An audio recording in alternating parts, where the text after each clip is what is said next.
اعوذ باللہ من الشیطان اللعین الرجیم بسم اللہ الرحمن الرحیم السلام علیکم یا علی مدد۔ مومنین و مومنات کی خدمت میں آج ایک بے انتہا مجرب ترین وظیفہ و عمل،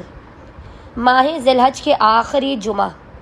لاسٹ فرائیڈے آف ماہ ذی الحج کے پورے دن میں آدھی رات تک کیا جانے والا مجرب ترین وظیفہ عمل امام علی رضا علیہ السلام، امام ضامن و سامن علیہ السلام کی بارگاہ سے لے کر آئے، حق امام رؤوف کا واسطہ دیتے ہوئے۔ آج پورے دن میں مومنین و مومنات اگر اپنی زندگی میں عجائبات کا مشاہدہ کرنا چاہتے ہیں، ناممکنات کو ممکن ہوتا ہوا دیکھنا چاہتے ہیں، دیرینہ آرزو اور خواہشات کی تکمیل چاہتے ہیں، اگر چاہتے ہیں کہ آپ کے سامنے پہاڑ کھڑا ہو اور آپ اسے اشارہ کریں جگہ سے ہٹنے کا اور وہ ہٹ جائے، تو آپ اس عمل و وظیفے کو لازماً کیجیے۔ خداوند متعال امام ضامن و سامن کے حق کے صدقے میں،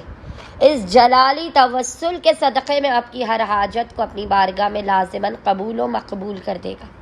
یہ ایک بے انتہا مجرب ترین امام علی رضا علیہ السلام سے توسل کی نماز ہے، بے انتہا مجرب ترین ہے، جسے خصوصی طور پر جمعے کے دن پڑھے جانے کی بے انتہا تاکید کی گئی ہے۔ آپ کسی بھی جمعے والے دن اس نماز کو پڑھیے اور نماز کے بعد اس مختصر ترین ذکر کو کر کے امام علی رضا علیہ السلام کی بارگاہ سے متوسل ہوئی ہیں، لازماً آپ کی دعائیں مستجاب کی جائیں گی۔ آج پورے دن میں، جمعے کے پورے دن میں آدھی رات تک جب بھی آپ کو فرصت کے لمحات ملے، آپ نے باوضو ہونا ہے۔ باوضو ہونے کے بعد آپ نے توسل امام علی رضا علیہ السلام کی نماز کی نیت کرنی ہے کہ 2 رکعت نماز توسل ہے، امام علی رضا علیہ السلام پڑھتا یا پڑھتی ہوں قربتاً اللہ۔ اس کا طریقہ یہ ہے کہ اس کی پہلی رکعت میں الحمد کے بعد 1 مرتبہ سورہ قدر انا انزلنا، اور دوسری رکعت میں الحمد کے بعد 1 مرتبہ سورہ کوثر انا اعطیناک الکوثر کی تلاوت کرنی ہے نماز کے قنوت میں۔ دوسری رکعت میں جب آپ قنوت پڑھتے ہیں تو قنوت میں آپ نے 3 مرتبہ 3 ٹائمز پڑھنا ہے، امن یجیب المضطر اذا دعاء ویکشف السوء،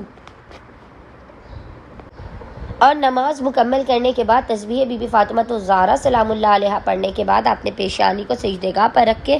9 مرتبہ 9 ٹائمز پڑھنا ہے، یا امام ضامن و سامن یا علی ابن موسیٰ الرضا ادرکنی، 9 مرتبہ 9 ٹائمز آپ نے اس ذکر کو پڑھنا ہے، پھر 1 مرتبہ سورہ یاسین اور 1 مرتبہ زیارت وارثہ کی تلاوت کر کے اس کا ہدیہ امام ضامن و سامن کی بارگاہ میں پیش کر کے حالت سجدہ میں خداوند متعال کو امام رؤوف کے حق کا واسطہ دے کر اپنی حاجات کو طلب کرنا ہے۔ مسائل کے خاتمے، رزق و کاروبار میں برکت کی دعا کرنی ہے، بخت و مقدر کے ستاروں کے روشن ہونے کی دعا کرنی ہے۔ انشاءاللہ تعالی خداوند متعال امام رؤوف کے حق کے صدقے میں اس نماز توسل امام علی رضا علیہ السلام اور ذکر توسل کے صدقے میں آپ مومنین کی خالی جھولیوں کو آپ کے مقام سے بلند ہونے سے پہلے بھر کے آپ کو لازماً بامراد کر دے گا۔ اللہم صلی علی محمد و آل محمد وعجل فراجہم اجمعین۔